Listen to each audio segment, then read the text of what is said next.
सबको नमस्कार। DKP news पर आपका स्वागत है। अभी हमारे साथ शिक्षा जगत के जाने माने हस्ती, हिंदी के विद्वान प्रोफेसर, प्रखर वक्ता प्रोफेसर अमरनाथ गिरी जी हैं। इस बार इनकी पत्नी समता उर्फ शांति देवी समस्तीपुर जिले के मोहिउद्दीननगर थाना अंतर्गत शिवैसिंहपुर ग्राम पंचायत से सरपंच पद के उम्मीदवार के रूप में खड़ी हैं। इनका बल्ब छाप है और चौथे नंबर पर क्रमांक है। अमरनाथ जी, डीकेपी न्यूज पर आपका हार्दिक अभिनंदन है, स्वागत। धन्यवाद धन्यवाद। आप योग्य व्यक्ति भी हैं, शिक्षा दीक्षा भी काफ़ी अच्छी हुई है, स्नातकोत्तर आपने हिंदी में किया है। सरपंच पद के लिए आपकी पत्नी समता उर्फ शांति देवी हैं, खड़ी हैं इस बार शिवैसिंहपुर ग्राम पंचायत से। तो आप इस ग्राम पंचायत को कैसे सजाएंगे? देखिए, वर्तमान समय में जो हमारे पंचायत की स्थिति बनी रही है लगभग 15 साल से, इसमें न्याय का कहीं भी स्थान नहीं दिया गया है। लगता रहा है जो शायद न्याय के बदले यहाँ अन्याय हो रहा है। तो मैं चाहता हूँ कि यदि हमारे पंचायत के लोग मुझे निर्वाचित कर रहे हैं तो निश्चित रूप से यहाँ एक न्यायिक माहौल बनेगा और गरीब अमीर जितने भी हमारे लोग होंगे, यहाँ के लोग होंगे, पंचायत के लोग होंगे, उनको उचित न्याय मिलेगा। कहीं से भी मुँह देखी नहीं की जाएगी, कहीं से भी उनके ऊपर अत्याचार हो ऐसा नहीं सहा जाएगा।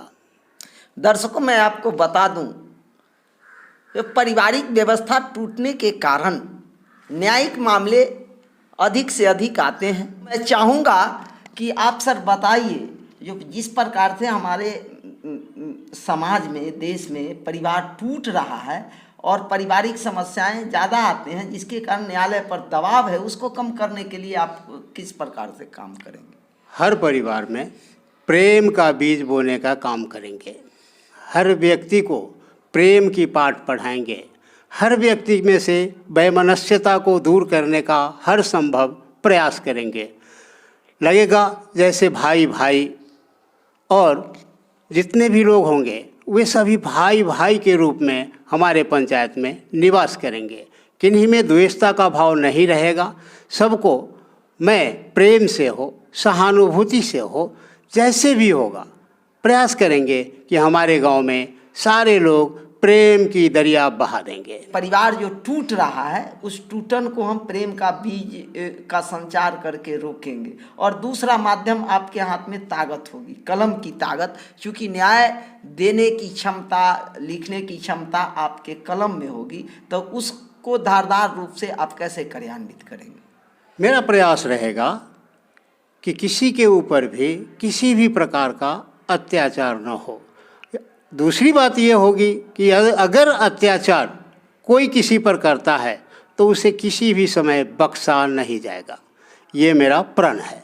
जो अन्यायी होंगे, अत्याचारी होंगे, उनको आप दंडित करने का भी काम करेंगे? निश्चित। बलशाली लोग होंगे, क्या उनसे आप भयभीत भी होंगे? नहीं, क्योंकि भय को तो मैं आज से नहीं बल्कि जब 10 वर्ष का था उसी समय से अपने सीने से निकाल दिया था। मुझे न तो किसी से भय है और न भय का कोई कारण है, क्योंकि मैंने न तो किसी को लूटा है, न किसी को ठगा है, न किसी से बेईमानी की है और न किसी को दहशत दिया है। इसलिए मुझे कभी भी भय न है, न होगा और न रहेगा। अगर आवश्यकता होगी तो दंडित भी किया जाएगा। अगर उससे भी ज़्यादा उनकी गलती होगी तो आगे भी बढ़ाया जाएगा। धन्यवाद। मैं चाहता हूँ जो समाज में ऐसे ही योग्य व्यक्ति सरपंच पद के लिए चयनित हों, ताकि एक सुंदर माहौल के साथ साथ लोगों का आपसी जो सामंजस्य है, भाईचारा है, वह भी बढ़ सके, पनप सके और कोर्ट का बोझ भी ये हल्का करने में सक्रिय भूमिका निभाएंगे। अभी जैसा कि देखते हैं, नोट वोट दारू का चक्कर चल रहा है। यदि आप सरपंच चुने जाते हैं तो इस पर भी नकेल कसने के लिए क्या आप कुछ करेंगे? चाहेंगे कि हमारे यहाँ के सारे लोग सभ्य हो जाएंगे, कोई अनैतिक कार्य न करेंगे। सर, आपकी बातों को सुनकर एक कविता के माध्यम से मैं प्रश्न को रखना चाहूँगा। नोट वोट का गाल मेल चले ही सालों साल, नेता गब्बर हो गए जनता भई कंगाल। इस पर आप क्या कहना चाहेंगे? देखिए, अब हमारे यहाँ की जनता मूर्ख नहीं है, सब समझदार हो गई है, सब सोचती है कि उसे क्या करना है और अच्छाई को सब समझता है। मैं ये जानता हूँ कि शायद मेरी छवि हर व्यक्ति के पास कौंधती होगी। हर व्यक्ति यह सोचते होंगे कि ऐसा गुणवान और छवि वाला कोई भी व्यक्ति सरपंच के काबिल नहीं है। लोगों की समस्या जो होती है सर गांव में अति गंभीर होती है। ज़्यादा मामले जमीन विवाद से आते हैं, आपसी वो वैमनस्य जो फूटता है, सुलझाने में आप किस प्रकार से भूमिका निभाएंगे? निष्पक्ष होकर, निष्पक्ष भाव से। जनता वैसे लोगों को नहीं चुन सकती है जो लूट करते हों, जो ठगी करते हों, जो घूस खाते हों। किसी भी पंचायत में जाने के लिए जो है 500, 1000, 2000 रुपया लेते हों और एक पक्षीय निर्णय दे देते हों, वैसे लोगों से अब जनता जो है क्षुब्ध हो चुकी है, क्योंकि 15 साल तक दंश जो है झेल चुकी है। अब ये झेलने को तैयार नहीं होगी, यह मेरा पूर्ण विश्वास है। लेकिन जनता के पास जो दिनकर के रूप में सर समस्याएं खड़ी होती है, कैसे इस कुत्सित विभक्त जीवन को नमन करूं मैं, किसको नमन करूं मैं, भारत किसको नमन करूं मैं? देखिए, एक मैंने उक्ति पढ़ी थी कि अपने उत्तरदायित्व का ज्ञान बहुधा हमारे संकुचित विचारों का सुधारक होता है। जब हम राह छोड़कर भटकने लगते हैं तो वह हमारा पथ प्रदर्शक का काम करता है।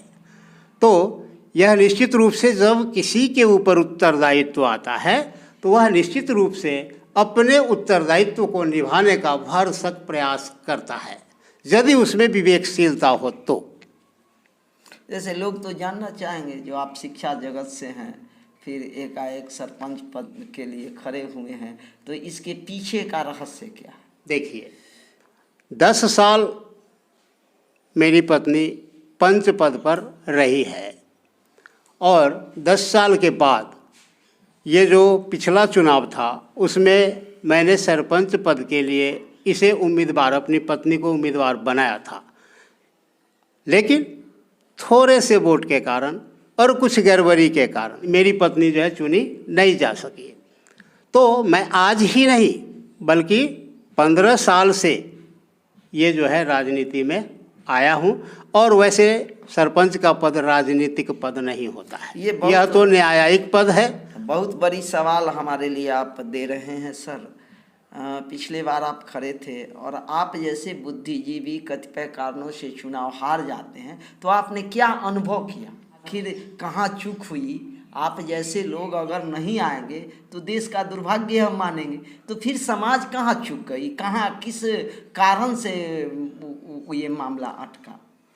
हमारी जनता जो है निश्चित रूप से, जैसा कि आपने पूर्व में कहा कि हमारे यहाँ की जनता तो भोली भाली है, सच कहा आपने कि भोली भाली जनता है। और यहाँ पर कुछ एक चाटुकार लोग हैं जिनकी चाटुकारिता के कारण वह जनता जो है निश्चित रूप से हमसे विलग हो गई। और वह जो जनता पिछले बार मुझसे विलग हुई थी वह इस बार मेरे साथ है, और उसी के कहने पर, उकसाने पर मैंने दोबारा जो है नॉमिनेशन करवाया है। लेकिन इस बार सारी जनता मेरी पत्नी को भी देख रही है और मुझसे भी बात कर रही है। उनकी विद्वता पर तो कोई सवाल उठाई ही नहीं जा सकती। वाकई आप रियल विद्वान हैं, ऐसे डिग्रीधारी तो बहुत हैं। तो आप जनता से क्या अपील करना चाहेंगे ताकि आपकी जीत सुनिश्चित हो सके इस बार के चुनाव में? मैं जनता से यही अपील करूंगा कि वो तो मेरी पत्नी को ज़्यादातर नहीं जानती होंगी, लेकिन मुझे तो पहचानती हैं। इसीलिए वे बल्ब छाप जो मतपत्र के नमूने में 4 नंबर पर है, अंकित है, उस पर मुहर लगाकर मुझे भारी से भारी मतों से विजयी बनाएंगी। वाह, मुझे पुनः राष्ट्रकवि रामधारी सिंह दिनकर की पंक्ति सर सूट कर रही आपकी बातों पर। धर्मदीप हो जिसके भी कर में वह नर तेरा है वीर, सत्य पर जो अरने आता है, किसी न्याय के लिए प्राण अर्पित करने आता है, मानवता के इस ललाट बंधन को नमन करूं मैं चाहूँगा सर आप अपनी बात को कविता के माध्यम से, चूँकि आप हिंदी के विद्वान प्रोफेसर हैं, समाप्त करें अपील करते हुए जनता से।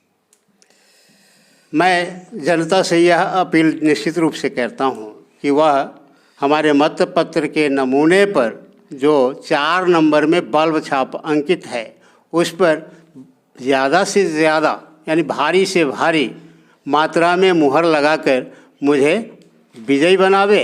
एक कविता की पंक्ति कह रहा हूँ जो दिनकर जी के ही से प्रभावित है। न्याय तराजू के पलड़े पर पसंगा कभी न होने देंगे हम, यदि आशीर्वाद सफलीभूत होगा आप सबका तो आदर्श ग्राम कचहरी बनाएंगे हम। वाह, आपने कमाल कर दिया सर, बहुत बहुत धन्यवाद। आप DKP न्यूज़ पर आए, इसके लिए हम हृदय से आभार सहित धन्यवाद।